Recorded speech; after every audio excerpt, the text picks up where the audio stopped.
जब आदमी धर्मांध हो जाता है तो किस तरह की सोच रखता है और किस तरह की सोच बढ़ाता है, इसकी ज़िंदा मिसाल एक पोस्ट के रूप में आपके सामने रख रहा हूँ। अगर अल्लाह ने पूरी कायनात बनाई होती तो नदियों के नाम गंगा और यमुना नहीं सलमा और फातिमा होते और हिमालय पर्वत का नाम हुसैन होता। योगी नीति पूरे देश में योगी आदित्यनाथ के ये चहेते हैं। इन्होंने योगी आदित्यनाथ का फ़ोटो डालकर एक कोटेशन डाला है।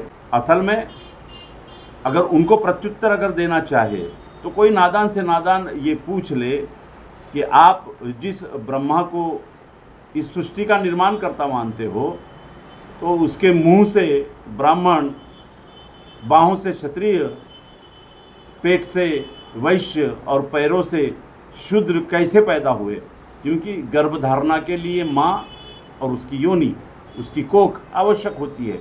लेकिन हम इस झंझट में नहीं गिरेंगे।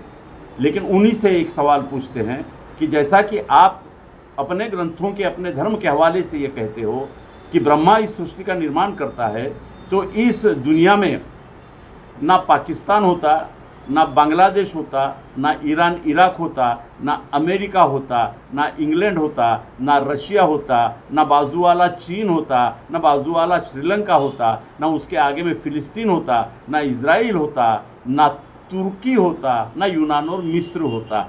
सब जगह हिंदू राष्ट्र होता और सभी के नाम औरतों के यमुना जमुना ही होते और सभी आदमियों के नाम सुदर्शन, गणपतराव, चंपतराव, रामराव ऐसे ही होते।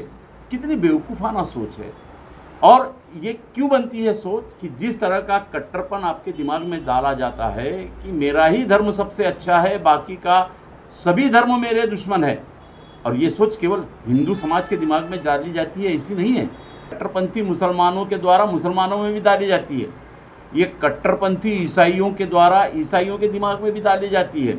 अब कोई ईसाई इसी कट्टरपन को लेकर ये कह दे कि ईसा मसीह की कृपा से पूरी दुनिया बनी है और वो ये कह दे कि पूरी दुनिया में ईसाई नाम छोड़कर बाकी नाम न हो, तो क्या होगा? हम किस तरह की सोच रख रहे हैं?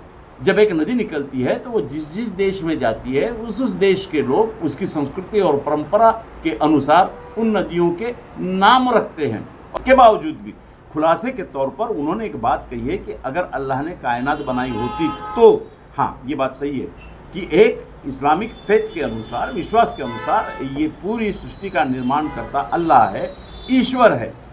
लेकिन कुरान में एक जगह आता है कि अलग अलग कौमों में अलग अलग लाखों पैगंबर भेजे गए, पैगंबरों की तादाद भी दी गई है।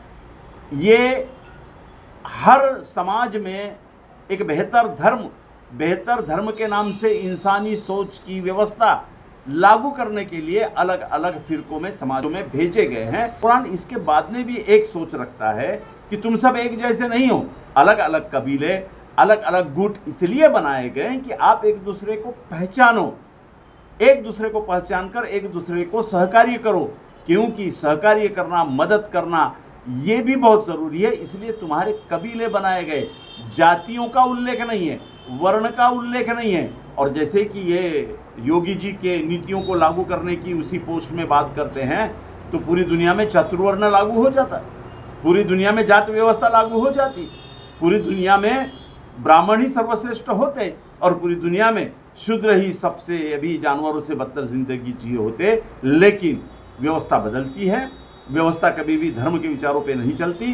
वो मानवीय संवेदनाओं को लेकर मानवों ने मानवीय बेहतर समाज के लिए बनाए गए कानूनों से चलती है। इसलिए भारत में भी परंपरागत सनातनी व्यवस्था को नकार कर भारत का संविधान डॉक्टर बाबा साहब अम्बेडकर जी की अगुवाई में बना और उस संविधान ने धर्म की सारी संकल्पनाओं को, धर्म के सारे पीठों को, धर्म के सारे आदेशों को खारिज करते हुए एक संवैधानिक व्यवस्था दी गई है जिसमें एक आदिवासी महिला मुर्मू नाम की राष्ट्रपति बन सकती है। और यही नहीं, अगर केवल धर्म का कानून लागू होता तो चाय बेचने वाला नरेंद्र मोदी नाम का लड़का ये प्रधानमंत्री नहीं बनता, राष्ट्रपति एक मुसलमान नहीं बनता, प्रधानमंत्री एक सिख भी नहीं बनता। लेकिन ये सब इसलिए बनते हैं कि एक नई व्यवस्था जो सही में बेहतर सामाजिक, राजकीय, आर्थिक, शैक्षणिक और न्यायिक व्यवस्था के लिए बनी है वो संविधान के रूप में है। इसी संवैधानिक व्यवस्था को नकारने के लिए इस तरह की धर्मांध सोच डाली जाती है। धन्यवाद। हम प्राध्यापक जावेद पाशा।